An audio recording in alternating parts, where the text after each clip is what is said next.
야고보서 전체의 주제는 행함이 있는 믿음. 이 믿음은 행함이 있어야 된다라는 것을 우리가 함께 살펴보고 있습니다. 믿음에 합당한 행함이 있어야 된다라는 것이죠. 그런데 믿음에 합당한 모습이 아닌 것이 무엇이었습니까? 우리 지난주 말씀을 통해 봤듯이 차별이 이 믿음에 합당한 모습이 아니다라는 것을 우리가 함께 살펴보았습니다. 같은 믿음을 가진 성도들 안에서 그가 가난하다고 해서 차별하는 것은 하나님의 최고의 법을 어기는 것이다라고 성경은 말씀하고 있습니다. 믿음으로 의롭다함을 얻은 성도는 차별이 아닌 이웃 사랑으로 하나님의 최고의 법을 지키는 자들이어야 할 것이에요. 그래서 우리는 교회도 어떤 사람이 오든 우리가 차별하지 않는 교회가 되기를 소망합니다. 차별도요, 어떻게 생각해 보면 하나의 교회의 문화가 될 수 있는 것 같아요. 그래서 제가 이번 주에 어떤 유튜브를 보는데 가장 이제 그 뭐라 해야 될까요? 오염된 도시, 오염된 나라를 뭐 살기 뭐 이러면서 여행 유튜버는 아닌데 그렇게 이제 챌린지를 떠나는 거죠. 그래서 너무 막 그 소음과 쓰레기 막 버리고 뭐 질서도 없는 그 나라에 가서 한 이제 100시간을 채우는 거예요. 그래서 살면서 점점 시간이 지나면 지날수록 어떻게 되냐니까 현지화되는 거예요. 질서가 없는 곳에서 무당횡단을 하고, 우리나라 같은 경우에는 무당횡단, 뭐 쓰레기 버리는 거 이거 상상도 할 수 없잖아요. 그런데 그 나라에서 그 시간 동안 살다 보니까 그 나라 문화에 그대로 적응해서 그대로 살아가고 있는 거예요. 거기서 누군가 제재도 하지 않고 누군가 뭐 잘못됐다 말하는 사람도 없고, 그러니까 너무 무질서한 가운데서 살다 보니까 현지화되는 것을 볼 수 있는 거죠. 반대로 이방인이지만 우리나라나 질서가 잘 잡힌 나라에 가면 어떻게 됩니까? 그 나라의 법을 지키면서 잘 또 이렇게 질서를 따르잖아요. 쓰레기 하나도 버리는 것도 되게 조심스러워하고. 교회 안에도 이런 그 문화가 차별이라는 이 문화가 정말 이 자리 잡히면, 이제 끼리끼리 문화가 자리 잡히면 새로운 사람이 와도 어떻게 될까요? 그 문화에 적응하면서 똑같이 차별하는 삶으로 살아가게 될 것이고, 또 반대로 차별하지 않고 모두가 한 몸 한 가족으로 살아가는 이 문화가 잘 자리 잡혀 있으면, 문화라고 해야 될까요? 이게 우리의 정체성이죠, 그죠? 정체성대로 그대로 살아가고 있으면 어떤 사람이 와도 차별이라는 것을 상상도 할 수 없을 정도의 삶을 살아가게 될 것이에요. 그래서 기대하는 것이 무엇이냐? 우리는 교회가 이런 정체성, 우리는 교회라는 이 정체성을 날마다 상기하면서 차별이라는 것을 상상조차 할 수 없는 그런 교회의 모습으로 우리가 잘 세워지는 우리는 교회가 되기를 소망합니다. 그래서 가난하든 잘 살든 우리가 차별하지 않는 하나님의 최고의 법, 이웃 사랑을 실천하며 살아가는 우리는 교회가 되기를 소망합니다. 그래서 기도 제목으로 나누었듯이 많은 이제 차별하지 않도록 우리가 잘 이제 기도해야 될 것이지만, 목회자를 위해서 잘 기도해 주셔야 돼요. 그래서 제가 누구랑 더 많이 교제하는지, 제가 누구랑 더 많은 시간을 쏟는지를 눈여겨볼 필요가 있습니다. 저에게 많은 후원을 하고 저를 많이, 제가 하는 말에 계속 이제 더 많이 지지해주고 더 저를 막 대접해주는 사람과 교제하고 그 사람과만 교제하는지, 저에게 관심조차 없는 이 민재와 막 이렇게 민재는 막 거들떠 보지 않는 이런 모습이 있는지 않는지 그런 모습이 있지 않은지, 더 저에게 사랑을 베풀고 막 하시는 그 성도들에게만 저 만나 주십시오 이렇게 막 이제 계속 나가는지, 그걸 보셔야 돼요. 그런 모습이 있다면 어떻게 하셔야 된다고요? 지난주 말씀을 통해서 멈춰 해줄 수 있어야 되는 거예요. 왜 그럴까요? 목회자가 하나님의 최고의 법을 어기지 않도록, 목회자를 지키고 교회를 지키기 위해서, 저를 위해서 그렇게 멈춰 해줄 수 있어야 되는 것입니다. 그래서 이 차별이 단순한 죄가 아니라 하나님 앞에서 엄격한 죄다라는 것을 우리가 인지할 수 있어야 되는 거예요. 그래서 믿음에 합당한 삶과는 거리가 먼 것이 차별인 것이죠. 그래서 목회자가 그 유혹에 굉장히 많이 빠지는 경우들이 많아요. 그래서 자기 사람 만들고 자기 편을 만들고 자기를 지지해 주는 사람, 그것이 아니라 아까도 우리가 함께 찬양하고 기도하면서 또 계속 고백하는 것이지만, 이 교회의 기준은 목회자의 말이 아니라 성경의 기준, 성경의 권위를 가지고 우리가 함께 살아가는 교회 공동체 아니겠습니까? 그렇기 때문에 목회자가 이 말씀의 권위를 맡은 자기 때문에 자기 생각으로 자기 주관으로 사람을 차별대하는 것이 아니라 이 말씀을 기준으로 잘 사람들을 공평하고 하나님의 성품을 닮아서 잘 목회할 수 있도록 기도해 주시는 것이 너무나 중요하다라는 것을 또한 말씀드립니다. 거기서 오늘 야고보는 한 걸음 더 나아가서 이제 참된 믿음은 반드시 행함으로 나타나야 된다라는 사실을 강조하고 있어요. 그래서 이 두 번이나 비슷한 말을 합니다. 17절에 이와 같이 행함이 없는 믿음은 그 자체가 죽은 것이라. 또 26절에 영혼 없는 몸이 죽은 것 같이 행함이 없는 믿음은 죽은 것이니라 라고 강조하고 있어요. 그러니까 우리의 믿음에는 행함이 있어야 된다라는 것이죠. 그래서 오늘 그 말씀을 가지고 우리가 오늘 어떤 믿음을 가져야 될까에 대해서 우리 함께 살펴보면 좋겠습니다. 먼저 우리가 14절에서 17절 말씀을 먼저 보면 행함이 없는 믿음은 어떤 믿음이 하니까 구원하는 믿음이 아니다라고 설명해요. 그래서 우리가 한번 그 예전에 이 야고보서를 열면서 이 야고보서를 지푸라기 서신 뭐 이렇게 얘기했잖아요. 많이 이제 성경에서 빠져야 될 서신이다 뭐 이렇게 얘기했던 이유가 오늘 이 본문이 굉장히 오해를 많이 불러일으켜서 그래요. 그래서 이 행함이 없는 믿음은 구원하는 믿음이 아니다라고 설명하고 있는 이 대목 때문에 많이 오해를 받고 있습니다. 한번 살펴보면 행함이 없는 믿음은 구원을 얻지 못하는, 즉 유익이 없는 믿음이다라고 설명하고 있습니다. 나는 믿음이 있다 이렇게 말만 하고 마음만으로 확신하는 믿음으로는 충분하지 않다라는 것을 말하고 있어요. 성도님들, 여기서 우리가 절대 이제 후반부에도 제가 얘기하겠지만 우리 가운데 이 말씀을 가지고 오해하는 분들이 없겠죠. 행위 구원을 오늘 이야기하는 것이 아니에요. 우리가 믿음을 가진 자가 먼저 전제되고 믿음을 가진 자에게 마땅히 나타날 모습이 행위라는 것을 말하고 있는 것이죠.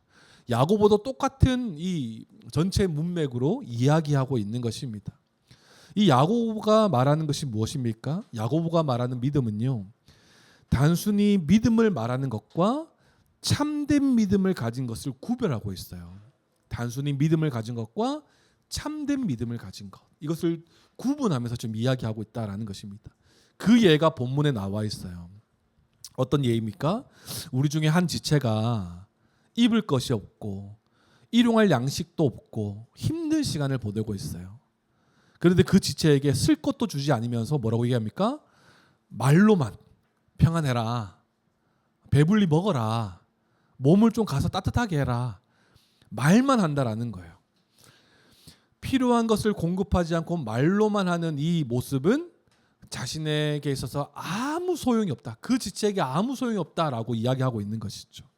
오히려 그 말이 그 지체의 마음을 더 힘들게 할 뿐이다라고 말하는 것입니다. 행함이 있는 믿음은 그러면 어떤 것입니까?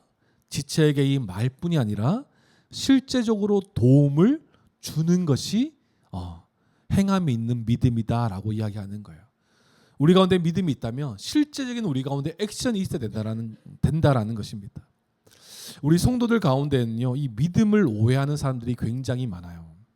그저 복음을 이해하고 이 동의하고 했다고 해서 구원받았다라고 해서 이제 나의 신앙은 이제 다 끝났다, 이제 나는 다 이루었다, 나는 믿고 나는 모든 성경을 다 동의하고 있기 때문에 나는 하나님 앞에서 난 구원받았다, 이렇게 생각하는 자들이 대부분인 거예요.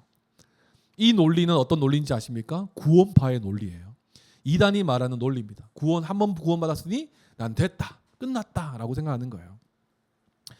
하지만 야고보는 뭐라고 말합니까? 성경에서는 행함이 없는 믿음은 참된 믿음이 아니기 때문에 결코 우리를 구원에 이르게 할 수 없다라고 경고하고 있어요.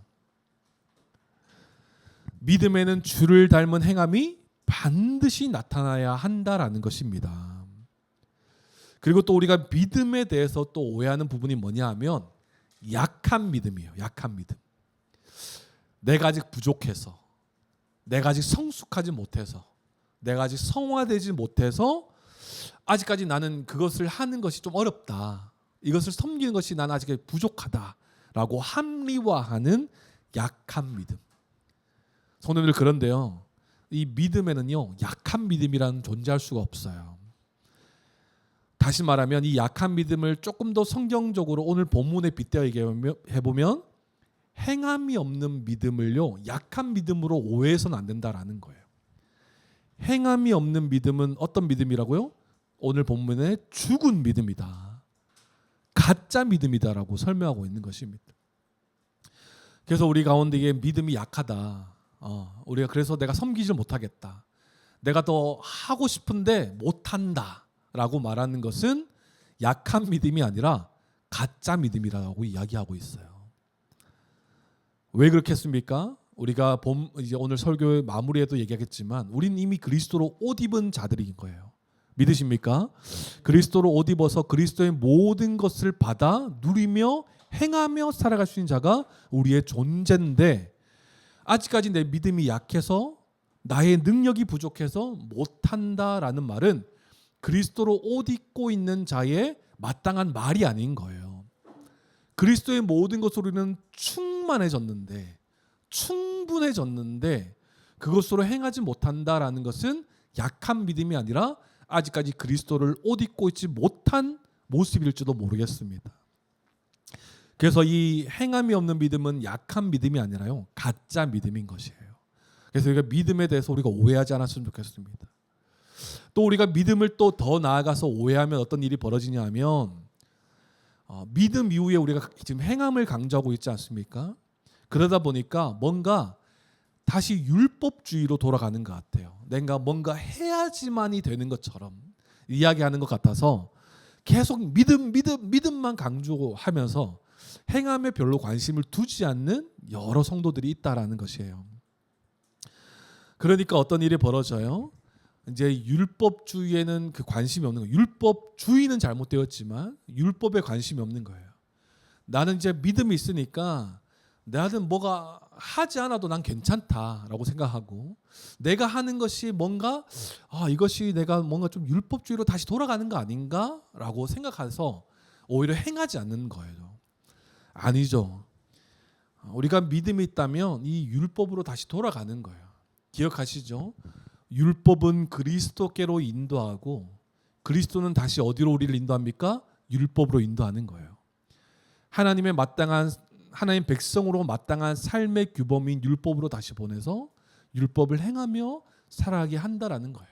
그 율법의 핵심이 무엇이었습니까? 하나님 사랑, 이웃 사랑이라는 거예요. 그러니까 뭔가 율법주의로 다시 빠지는 것 같으니까 아니다, 나는 믿음만 있으면 된다 라는 것은 어떤 삶으로 자기를 모는 거냐 하면 내가 낸데 라는 마음에 빠지게 한다라는 거예요. 그러니까 나는 하나님의 사랑을 받은 자예요. 하나님의 은혜를 받은 자야. 그런데 정작 다른 지체들에게는 관심을 두지 않는 이런 삶의 모습까지도 결과가 나타나기 시작하는 것입니다. 자신에게는 믿음이 있으니까 지체들에게는 크게 관심을 두지 않는 것이죠. 그러니까 다른 지체들을 무시까지는 아니겠지만 별로 관심을 두지 않고 살아가는 모습도 우리가 볼 수 있어요. 그래서 이런 믿음에 대해서 우리가 오해를 하지 않아야 되는 것입니다. 예수 그리스도를 믿는 믿음을 우리가 참되게 가졌다면 참된 행실이 드러나야 된다는 거예요. 우리가 DBS 말씀을 보았듯이 우리 에베소서 2장 8절에서 10절 말씀도 그 말씀을 하고 있어요. 한번 잘 들어보십시오. 너희는 그 은혜에 의하여 믿음으로 말미암아 구원을 받았으니 이것은 너희에게서 난 것이 아니요 하나님의 선물이라. 행위에서 난 것이 아니니 이는 누구든지 자랑하지 못하게 함이라. 우리는 그가 만드신 바라 그리스도 예수 안에서 선한 일을 위하여 지으심을 받은 자니 이 일은 하나님이 전에 예배하사 우리로 그 가운데서 행하게 하려 하심이니라. 아멘이십니까?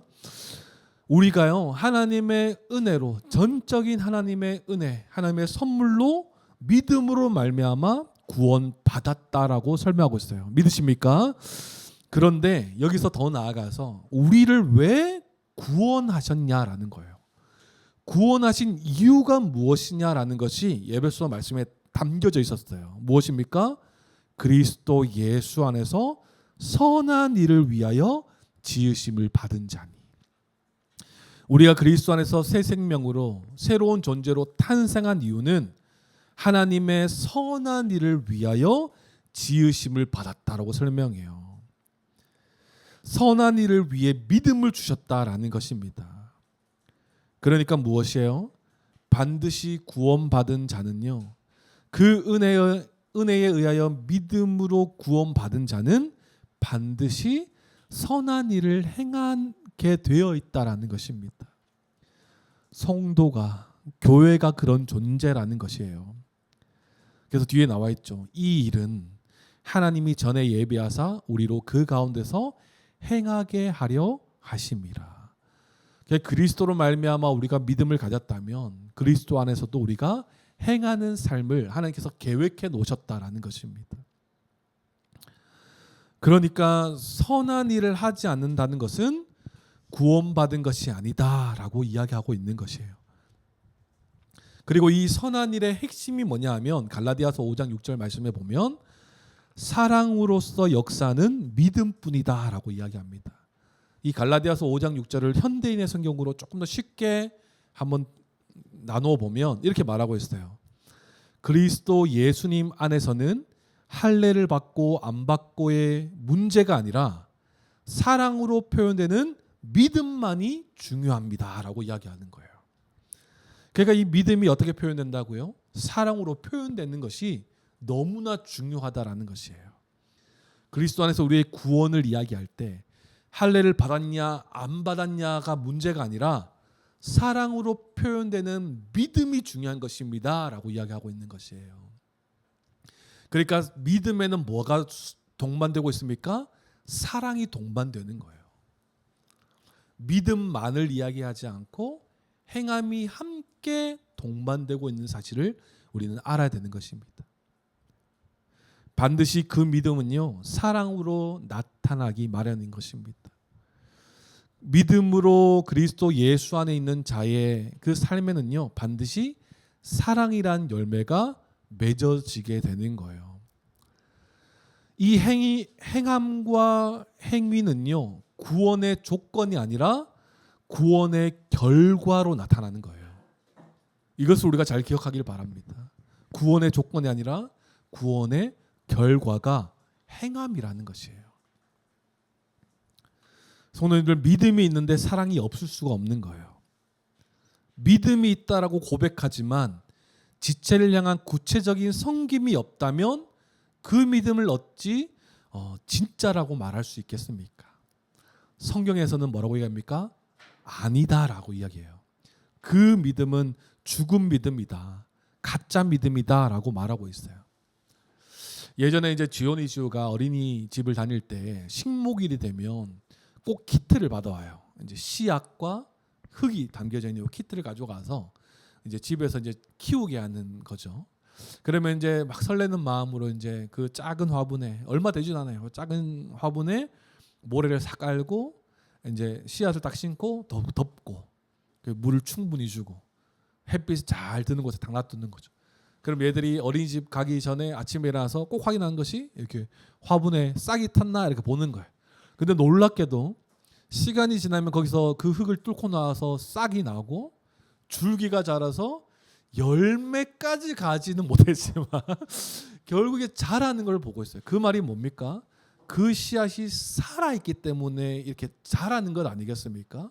그런데 만약에 씨앗을 심고 햇빛 잘 두는 곳에 딱 놔뒀는데 아무 일도 일어나지 않는다고 생각해 보세요. 지온이주가 매일 잠을 깨서 어린이집 가기 전에 맨날 확인하는데도 여전히 흙이 덮인 상태로 그대로 있다고 생각해 보십시오. 그럼 우리는 어떤 진단을 합니까? 씨앗은 죽었네? 진단하지 않습니까? 우리의 믿음도 마찬가지라는 거예요. 이처럼 우리의 삶 가운데 아무 일도 일어나지 않으면요, 지체를 향한 관심과 사랑의 모습이 나타나지 않는다면 그 믿음은 죽은 것이다 라고 지금 설명하는 거예요. 참된 믿음이라면 생명력을 가져서 사랑의 열매로 나타나는 것입니다. 우리 가운데에 이 사랑의 열매가 나타나는지, 지체를 향한 관심과 실제적인 도움을 주는 모습이 우리 가운데 있는지를 통해서 우리의 믿음이 참된 믿음인지, 생명력을 가진 믿음인지를 우리는 진단해 볼 수 있는 거예요. 그래서 우리가 말만 했던 지난 나의 모습도 참 반성하고, 우리가 이 말씀을 통해서 실제적인 도움, 실제적인 섬김을 통해서 우리의 참된 믿음을 드러낼 수 있는 저와 여러분 되기를 소망합니다. 그리고 그 이어서 야고보는 계속 말합니다. 뭐라고 막 얘기하냐면 참된 믿음을 행함으로 보여라 라고 이야기하는 거예요. 우리 18절부터 20절 말씀을 한번 읽어 주시겠습니까? 한번 읽어보겠습니다. 시작.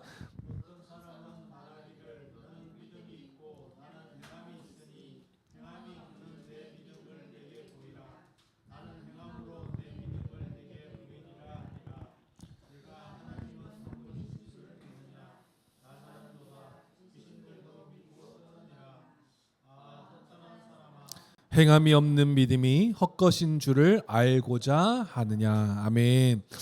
여기 성경을 보면 뭐라고 나와 있습니까? 귀신들도요 하나님의 존재를 안다라고 설명해요. 그리고 뭐라고 설명합니까? 귀신들도 믿고 떤다고 이야기해요. 귀신들이 왜 떨까요? 성도 여러분들, 귀신들은 단순히 하나님의 존재를 알아서 떠는 것뿐만 아니라 하나님의 전체 계획을 알기 때문에 떤다 이렇게 표현해요. 무슨 말이냐 하면 최후 심판이 그들에게 있을 것을 아니까 떤다라고 설명하는 거예요. 그러니까 하나님을 믿고 떠는 거예요. 하나님의 존재도 알고 하나님이 어떤 일을 행하실지도 알고 어떤 최후를 완성하실 것인지도 알기 때문에 믿고 떠는 거예요. 그런데 귀신들에게 없는 것이 단 한 가지가 있죠. 무엇입니까? 순종이 없는 거예요. 하나님을 따르고자 하는 마음이 없는 거예요. 그게 귀신들의 특징인 것이죠. 우리에게 참된 믿음의 3요소 기억나시죠? 지식, 동의, 신뢰. 그런데 귀신들에게는 뭐가 없어요? 신뢰가 없는 거예요. 지식도 있고요. 동의도 있어요. 하나님의 존재도 인정하고 하나님에 대한 충분한 이해도 있는 자들이 귀신인데 신뢰까지 나아가지 않는 것이 귀신들의 믿음이다라는 거예요. 그러니까 다시 말해서 귀신이 가지고 있는 지식만 있는 믿음은 참된 믿음이 아니다. 헛것이다 라고 설명하죠. 그래서 마태복음 7장 21절에 뭐라고 말씀하십니까? 나더러 주여 주여 하는 자마다 다 천국에 들어갈 것이 아니요 다만 하늘에 계신 내 아버지의 뜻대로 행하는 자라야 들어가리라. 아멘이십니까? 아멘이 아무리 주여 주여 주를 부르더라도 열심히 하나님을 향해 어떤 분이신지 고백할지라도 바른 교리를 알지라도 주를 따르더라도 아버지의 뜻대로 행하지 아니하면 천국에 들어가지 못한다라고 예수님께서 말씀하고 계신 거예요. 그러면 어떤 자가 천국에 들어갈 수 있습니까? 예수님께서 말씀하셨죠. 다만 하늘에 계신 내 아버지의 뜻대로 행하는 자라야 들어가리라. 믿음과 행함은요 절대 분리되지 않아요. 오늘 성경은 말하고 있습니다. 동전의 양면처럼 함께 동반해서 함께 가는 것이 믿음과 행함이라는 거예요. 행함만 있을 수 없고 믿음만 있을 수 없다라는 거예요. 그래서 오늘 야고보가 이렇게 말하죠. 우리에게 있어서 믿음은 눈에 보이지 않습니다. 그러나 무엇이 보입니까? 행함은 눈에 보여요. 그러니까 우리의 믿음이 참되다라는 것을 어떻게 증명할 수 있겠습니까? 행함으로 아니겠습니까? 나는 믿음이 있다 아무리 말해도 그 믿음이 참된 믿음인지는 그 사람이 어떻게 행한지를 통해서 알 수 있는 거예요. 그래서 18절에 야고보가 이렇게 말하죠. 어떤 사람은 말하기를 너는 믿음이 있고 나는 행함이 있으니 행함이 없는 내 믿음을 내게 보이라.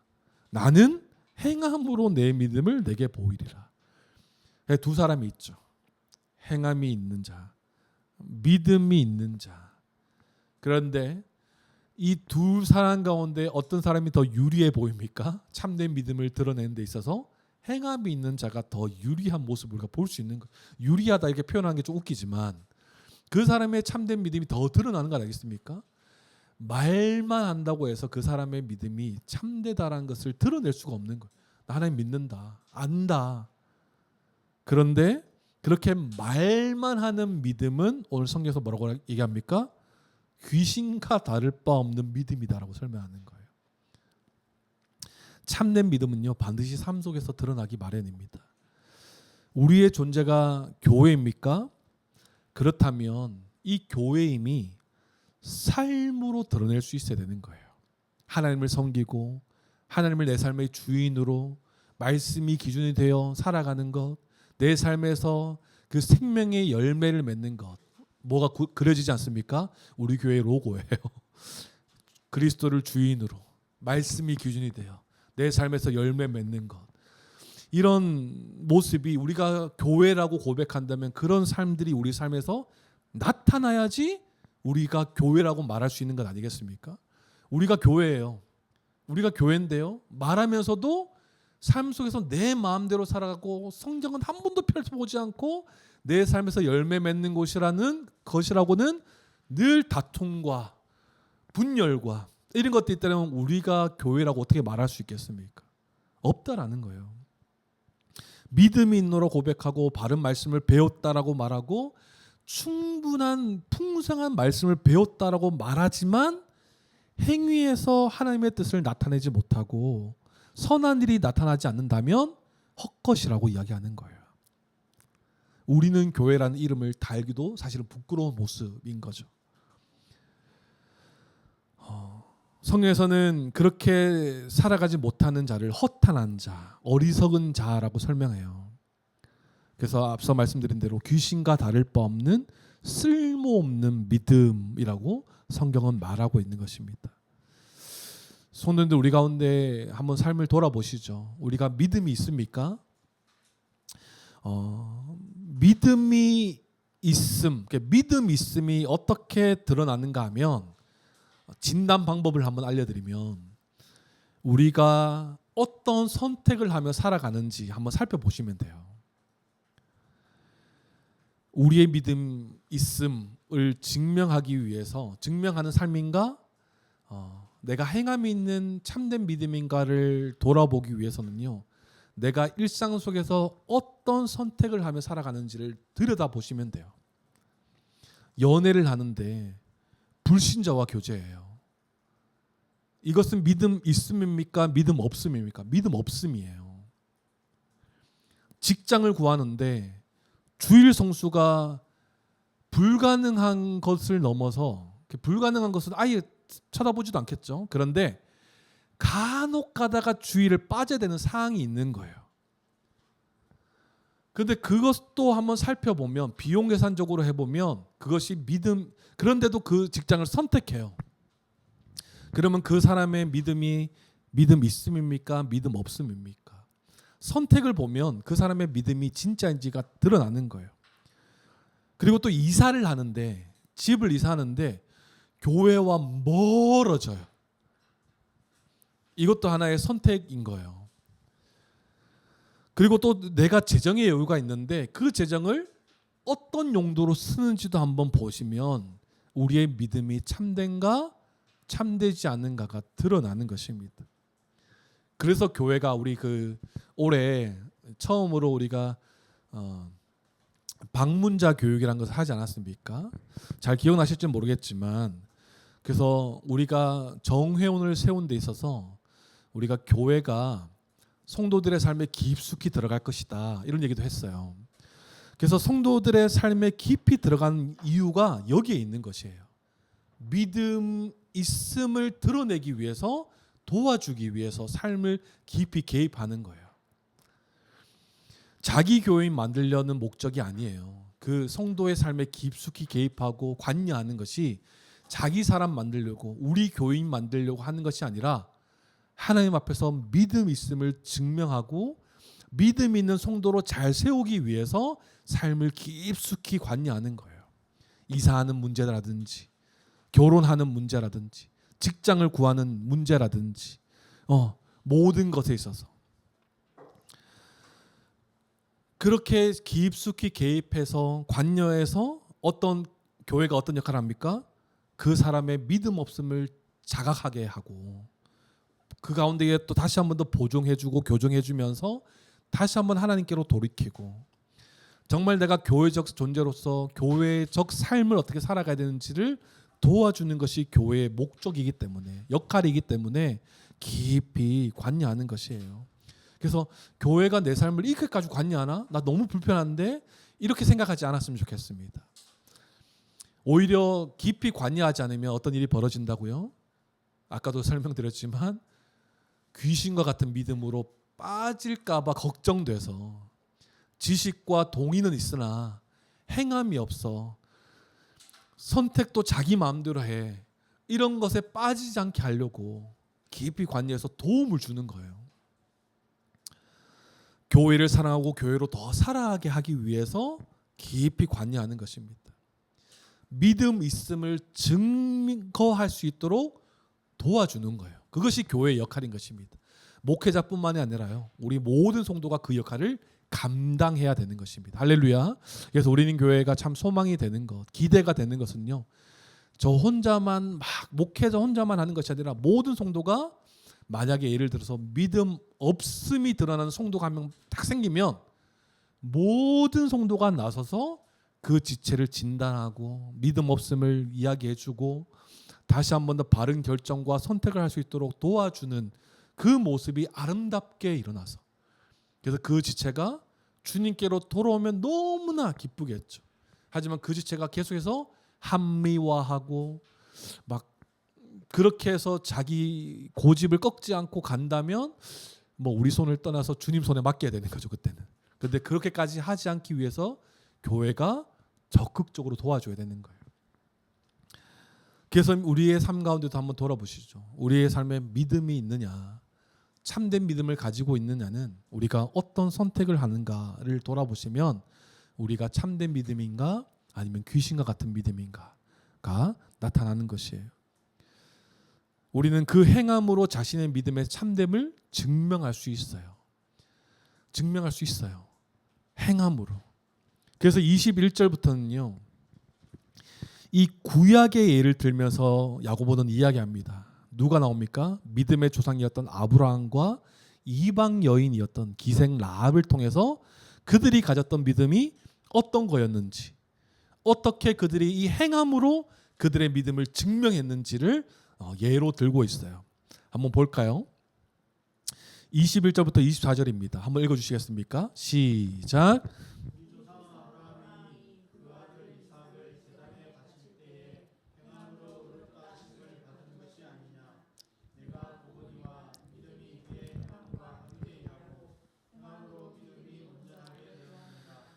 이에 성경에 이른바 아브라함이 하나님을 믿으니 이것을 의로 여기셨다는 말씀이 이루어졌고 그는 하나님의 벗이라 칭함을 받았나니 이로 보건대 사람이 행함으로 의롭다 하심을 받고 믿음으로만은 아니니라. 아멘. 창세기 22장에 나오는 내용이죠. 이삭을 제물로 바치고 그 하나님께서 알려주신 곳 그 모리아산이죠. 거기서 이르러서 이삭을 제물로 바치려 할 때 하나님께서 급히 말리시면서 이때 유명한 말이 나오죠. 여호와 이레, 그죠? 순양을 준비해 주셔서 이삭 대신 하나님께 바치게 하시는 그 사건이 나오는 거예요. 하나님께서 이 아브라함을 시험하시죠. 이삭을 번제로 드리라고 말씀하십니다. 그래서 아브라함은 이 3일길을 이 두 종과 이삭을 데리고 함께 떠납니다. 그래서 말씀하신 산에 이르러서 이 종들은 두고 이삭과 함께 산을 오르죠. 그래서 아브라함 손에는 불과 칼이 딱 이제 들려져 있고 이삭에게는 이제 번제할 나무 땔감을 딱 이제 지어서 올라가게 합니다. 그 한참 오르다 보니까 문득 이삭에게 이제 궁금증이 생긴 거예요. 아버지, 우리가 이제 모든 이제 번제를 드릴 모든 준비가 다 됐는데 이 제물은 어디 있습니까? 이렇게 물어보는 거예요. 그때 아브라함이 그게 너다 이렇게 말할 수 없었겠죠, 그죠? 아버지의 마음으로 너무나 이제 어떻겠습니까? 괴로웠을 거예요. 그래서 그곳에 이르러서 아브라함은 성경에 나와 있지 않지만 이제 뭐 어떻게 했는지 모르겠지만 이삭을 이제 묶고 제단 위에 딱 이제 얹어서 이제 칼을 드는 것까지 쫙 이어져요. 근데 그 성경에서 나와 있진 않지만 이삭이 어떻게 행동했다라는 것은 한마디도 나와 있지 않아요. 막 대들었는지 그대로 묵묵히 순종했는지 뭐 나와 있지 않지만 참 그것이 그대로 이제 진행됩니다. 이렇게 이삭을 바치기까지 아브라함 가운데 어떤 마음이 있었을까요? 참 괴로웠겠지만 하나님을 향한 신뢰가 분명했을 거라는 것은 분명해요. 그죠? 하나님의 뜻이 있을 거다라는 것은 확실했던 것 같아요. 생명의 주관자 되시고 천지의 창조주께서 만약 이삭을 죽이더라도 하나님이 약속하신 것은 이루실 거기 때문에 이 이삭을 뭐 다시 살리시든지 하실 거다라는 이 믿음은 있었던 것 같아요. 그러니까 바로 즉각적인 순종으로 이삭을 이제 내려치려고까지 했던 것 같아요. 그 가운데 어떻게 해요? 하나님의 사자가 아브라함을 부르면서 아브라함아 아브라함아 아브라함아 2번 부르잖아요. 긴급하다라는 거죠. 그죠? 그래서 손대지 마라. 이렇게 하면서 여호와 이레 준비하신 하나님의 은혜를 볼 수 있어요. 그래서 이 시험을 볼 때 이 시험이 어떤 시험이었을까요? 아브라함의 믿음에 대한 시험이죠. 그죠? 그런데 이 시험의 핵심을 살펴볼 필요가 있다라는 것이에요. 하나님은 아브라함에게 어떤 약속을 했냐 하면 아브라함을 통해서 하나님 나라를 이루겠다는 약속을 하셨어요. 그래서 우리가 나중에 우리 언약을 우리가 함께 또 공부하면 너무나 좋을 것 같은데 아브라함의 하나님 나라를 이루실 거라는 약속을 해서요. 그 약속이 뭐냐면 아브라함의 대를 이어서 하나님의 나라를 이루겠다라는 약속을 주세요. 아브라함은 어떤 사람이었냐면 갈대아 우르에서 우상을 섬기던 그 집안에서 하나님의 택하심을 받은 자예요.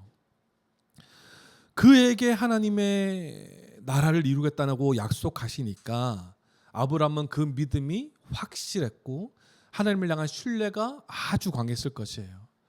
그리고 그 마음 가운데 어떤 마음이 있었겠습니까? 자신의 대를 이어서 하나님의 나라를 이루겠다고 약속하시니까 이삭을 바쳐라. 이것도 하나님의 계획이 있을 것이다 라는 마음이 있었을 거예요.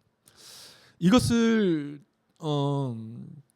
이 시험은 아브라함이 하나님 나라를 이루겠다는 이 하나님의 약속을 믿는지에 대한 시험이었어요. 그러니까 이삭을 바치는 이 시험이요. 단순히 하나님께서 네가 나를 사랑하느냐 아니면 노년에 얻은 이삭을 더 사랑하느냐 나를 더 사랑하면 이삭을 바쳐 이런 시험이 아니었다라는 거예요. 하나님의 나라를 이루실 하나님의 약속을 믿느냐에 대한 시험이었다라는 것이에요. 이 약속을 이루겠다고 말씀하신 하나님을 향한 신뢰와 믿음으로 이삭을 바치는 행위를 한 것인 거예요. 그게 무엇입니까? 아들을 죽이는 그 상황 가운데서도 하나님께서 그 약속, 하나님 나라를 이루시겠다는 그 약속을 이루실 거라는 믿음에 대한 행함이었다라는 거예요. 그래서 뭐라고 말합니까? 아브라함의 믿음이 의로 여겨지게 되었다라고 설명합니다. 좀 다시 쉽게 얘기하면 이미 아브라함은 하나님을 향한 믿음이 있던 자예요. 이미 의롭다 여김을 받았던 그 믿음이 이삭을 바치는 이 행함을 통해서 순종을 통해서 그 믿음이 참되다라는 것이 증명된 것입니다. 하나님의 나라에 대한 이 약속 그리고 약속의 자손으로 이삭을 주셨고 이 이삭을 통해서 또 이삭의 후손을 통해서 하나님 나라를 이루실 거라는 아브라함의 믿음이 있었던 거예요. 그러니까 아브라함이 이삭을 바치는 이 행함만을 보고 이롭다 여겨주신 것이 아니라 이미 가지고 있는 믿음 안에서 행함으로 자신의 믿음의 참됨이 증명되었다라는 것으로 말씀하고 있는 것입니다. 안 그렇겠습니까? 성도님들, 하나님께서 대를 이어서 하나님 나라를 이루시겠다는 약속하셨는데 이삭을 바쳐라? 이거 사실 이해가 안 되잖아요. 그런데도 하나님의 계획이 있을 것이다. 나의 대를 이어서 하나님의 나라를 이루시겠다는 이 약속이 분명하기 때문에 나는 그것을 믿기 때문에 하나님의 뜻에 순종한다. 행함으로 나온 거예요. 단순히 이삭을 바쳤다고 해서 그 믿음이 의롭게 여겨진 게 아니라 이미 있는 믿음이 순종과 행함을 통해 참되다라는 것이 증명된 것이에요. 그러니까 어떻게 해요? 이 믿음의 행함, 이 믿음이 행함으로 드러난 이 아브라함은 어떤 칭호를 받게 됩니까? 하나님의 벗이라 칭함을 받게 되었다는 거예요. 하나님의 친구라고 불렸어요. 그 전능하시고 그 위대하신 하나님의 벗이라고 불렸어요. 이것은요, 사실 아브라함의 믿음 정도 가져야 가질 수 있는 칭호예요. 그래서 어떤 교회는요, 하나님을 친구라 부르는 것을 되게 금지하는 교회들.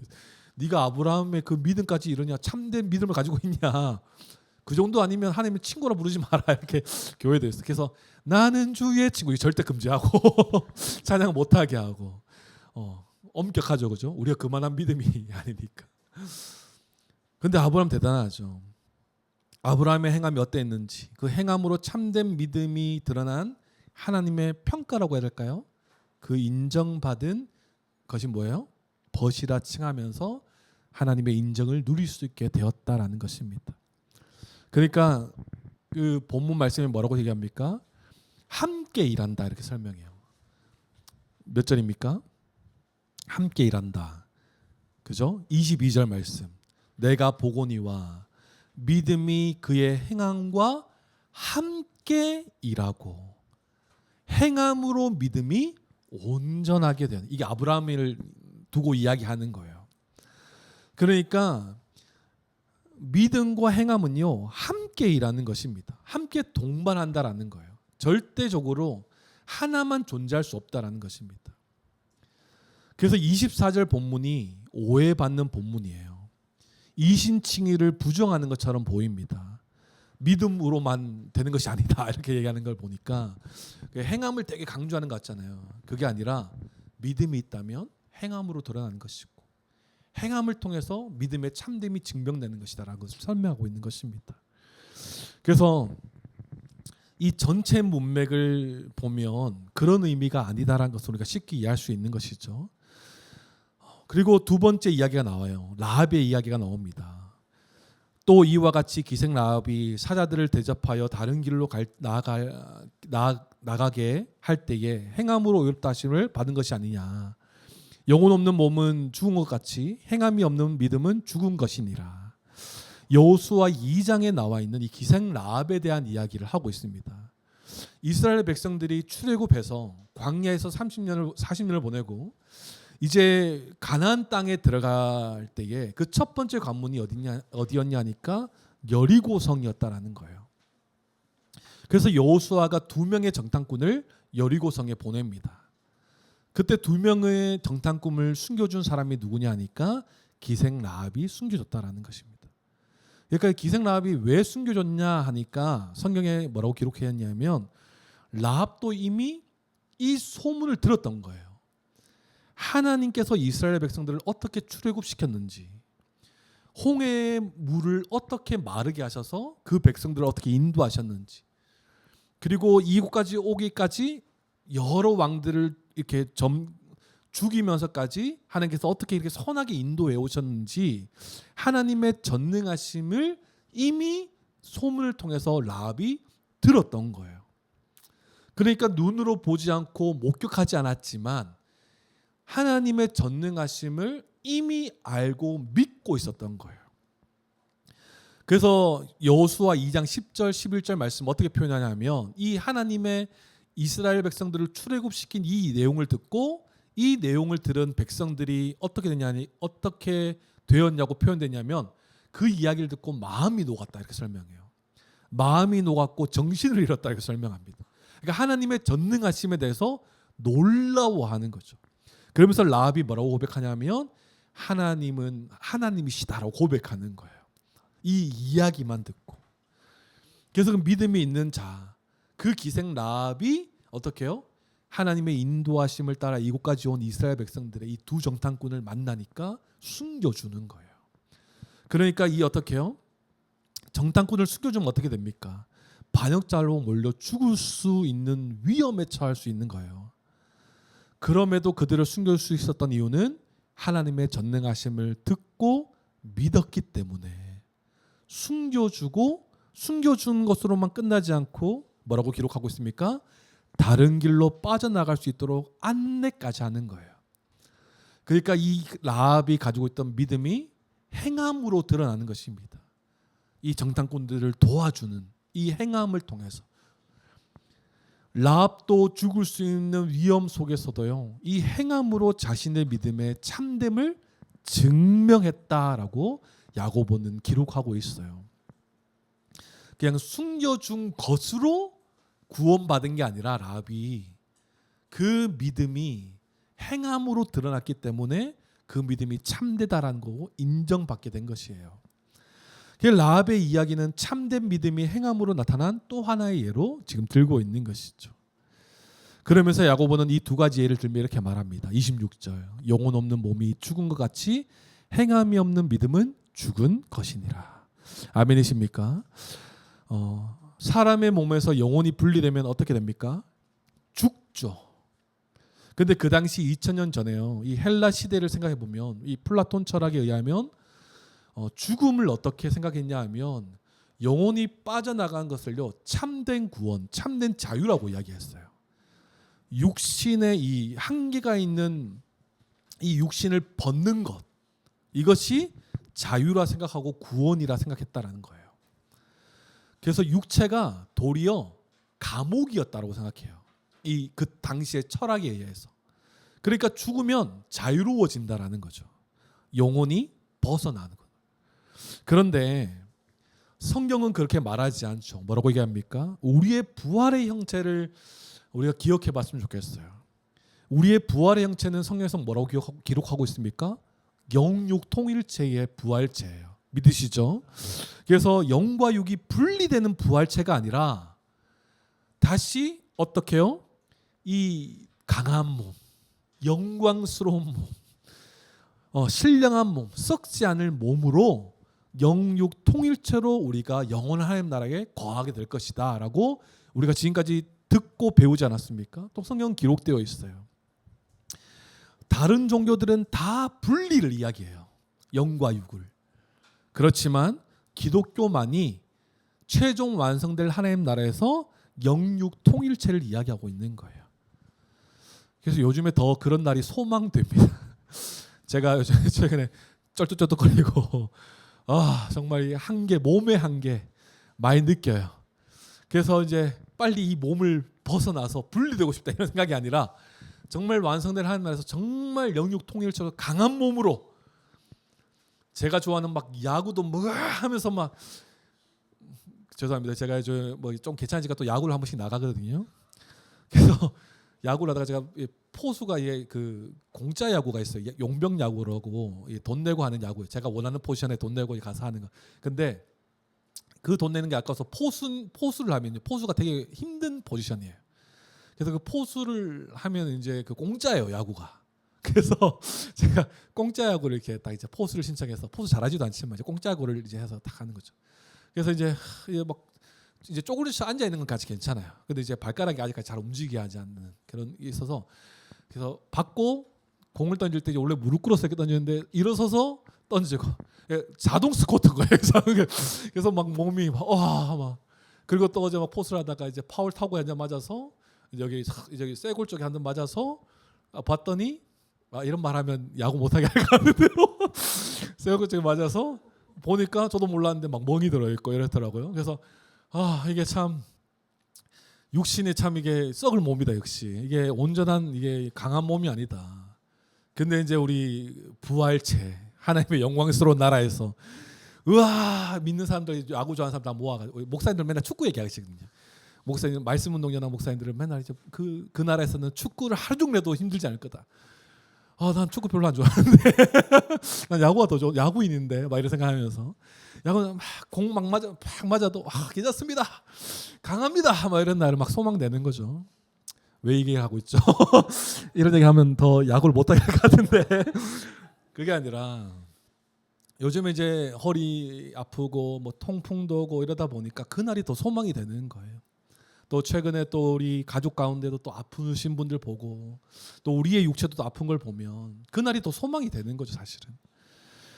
그래서 우리가 정말 이 우리의 부활체를 영과 육을 분리해서 말하지 않는다라는 거예요. 영육 통일체로 이야기한다라는 거예요.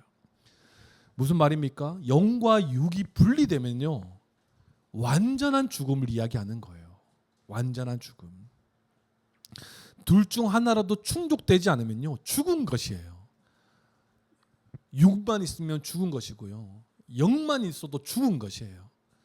두 가지 모두가 충족돼야 살아있다라고 말하는 거예요. 그러면서 뭐라고 말합니까? 이와 같이 행함이 없는 믿음은 죽은 것이다.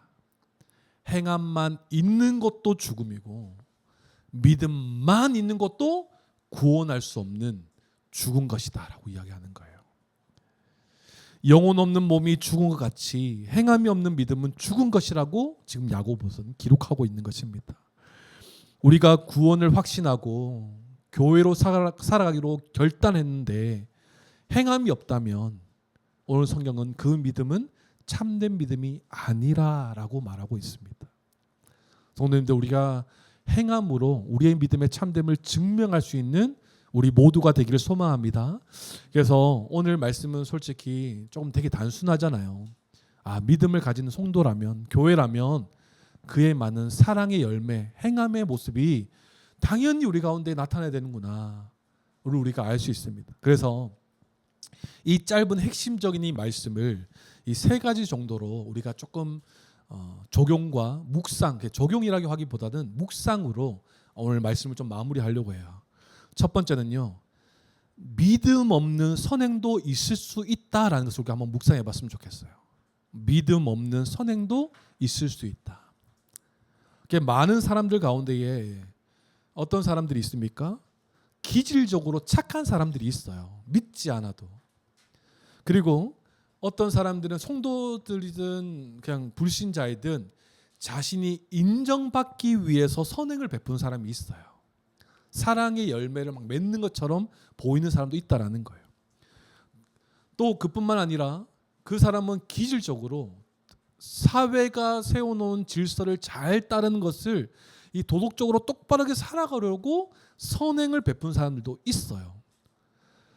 믿음이 없어도 행함이 있는 자들이 있다라는 것이에요. 그러나 오늘 성경은 뭐라고 기록하고 있습니까? 그러나 그런 행함은 구원에 이를 수 없다라고 이야기합니다. 우리도요, 기질적으로 착한 사람이 있을 수 있어요. 교회를 열심히 다니지만 하나님에 대해서 전혀, 설교도 많이 들었지만 전혀 알지 못하고 온전히 삶을 헌신하지 않고도 기질적으로 착한 사람이 있을 수 있어요. 그러나 그 행함은 구원에 이를 수 없다라고 성경은 기록하고 있습니다. 참된 믿음과 참된 열매로 나타나지 않는 선행, 그것은 참된 믿음이 아니라는 거예요. 그래서 오히려 그런 사람들, 정말 기질적으로 선한 사람이 있다면요, 우리가 해야 될 게 뭘까요? 그들에게는 다른 건 다 준비되어 있어. 그들에게 필요한 것은 복음뿐이에요. 그래서 우리가 그런 자들에게 더욱 복음으로 도와줄 수 있는 우리가 되어야 될 것입니다. 또 두 번째는 묵상해 볼 것은 행함 없는 믿음도 있을 수 있다라는 거예요. 성도들 가운데 이런 모습이 있을 수 있죠, 그죠? 교회 생활을 오래 해오면서 하나님에 대한 이야기도 많이 듣고 말씀도 풍성하게 알고 교리도 누구보다 잘 알아요. 성경 역사도 너무나 누구보다 잘 알아요. 기도도 열심히 합니다. 예배 참석 모든 걸 다 열심히 해요. 그런데 사랑이 없어요. 섬기지 않아요. 그런 모습이 있는 성도들이 있을 수 있다라는 거예요. 그런데 오늘 성경은 그런 성도를 뭐라고 얘기합니까? 너무나 죄송스럽지만 귀신들의 믿음과 다를 바가 없다라고 설명해요. 지식, 동의는 있으나 순종과 신뢰가 없는 그 믿음은 귀신과 같다. 그러니까 우리가 신앙생활을 오래 해온 게 문제가 아니라 우리가 참되게 행하고 있는지가 중요하다라는 것입니다. 우리의 모습을 한번 돌아보기 원합니다. 우리가 정말 우리 성도들 가운데서 그런 고백했잖아요. 정말 우리가 말씀의 풍성함을 우리가 누리고 있다. 정말 우리가 이전교회에서도 성경을 많이 배우고 많이 우리가 은혜를 많이 나누었지만 여기 와서도 더 풍성하게 누리고 있다 이렇게 말을 하잖아요. 그렇다면 그 풍성이 누른 것으로만 끝나는 것이 아니라 삶으로 그 말씀에 순종하는 삶이 나타나야지 우리의 참된 믿음이 증명되는 것입니다. 그래서 우리가 말씀을 우리가 1장 말씀에서 나와 있잖아요. 듣고만 끝나는 것이 아니라 행함으로 우리의 참된 믿음을 증명할 수 있는 우리 모두가 되기를 소망합니다. 그래서 이제 세 번째 마지막이에요. 그래서 결국 참된 믿음은 무엇이냐? 참된 믿음은 사랑을 실천한다라는 것입니다. 루터는 말합니다. 참된 믿음은 선한 일을 해야 하는지 묻지 않고 이미 선한 일을 행한다라는 거예요. 그렇게 말합니다. 살아있는 믿음은요, 자연스럽게 형제들을 돌아봐요. 그들에게 무엇이 필요한지, 그들을 실제적으로 무엇을 어떻게 도와줘야 할지, 자기 사랑이 아니라 이웃 사랑에 먼저 관심이 가 있는 거예요. 그러니까 형제를 생각하면서 실제적으로 도움을 줄 수 있는 것들을 생각하면서 고민하면서 실제적인 도움을 주는 것이죠. 이것이 살아있는 믿음이라는 거예요. 열매가 맺어지는 것이죠. 하지만 이런 행함이 있는 믿음은요, 우리로서는 쉽지가 않아요. 앞서 우리 친구들과 나눴지만 용서하는 것, 긍휼히 여기는 것, 사랑하는 것, 인내하는 것, 참아주는 것 사실 좀 어려워요. 우리로서는 한계가 있으니 정말 이런 행함이 있는 열매 맺는 믿음이요, 사실은 좀 어려워요.